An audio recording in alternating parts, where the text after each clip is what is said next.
Hi, I'm Monique, co-founder and president of the Center for Biblical Unity. Now, who are you? How would you introduce or define yourself? Are you a doctor, lawyer, a parent? Perhaps you identify as cisgendered, male, female. The list of identifiers can go on and on. Some identities can leave you stuck with negative, harmful labels like privileged or racist. The truth is, identity is based on how God defines us. God's blueprint for your identity starts with creation, all the way back in Genesis.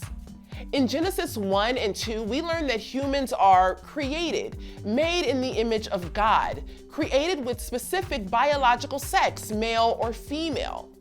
We're made for marriage and procreation. We're made to work and to rule and reign over the earth. We're also made to be in relationship with each other and with God. Now, in Genesis 3, we find out that we are also fallen and sinful humans, which is why we need the good news of Jesus. But what identity does culture offer us? Who does culture say that we are? Our culture says that we are random products of evolution without any purpose beyond survival.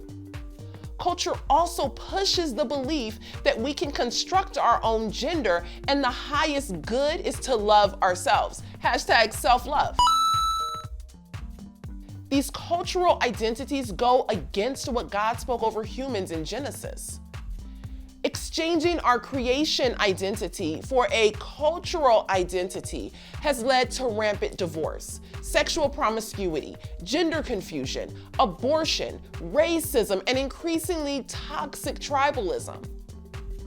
The answer to living in a confused and divided world is to ground ourselves in our God-given creation identity. That's where we find our real identity. For more information about a biblical vision for identity, race, justice, and unity, visit centerforbiblicalunity.com.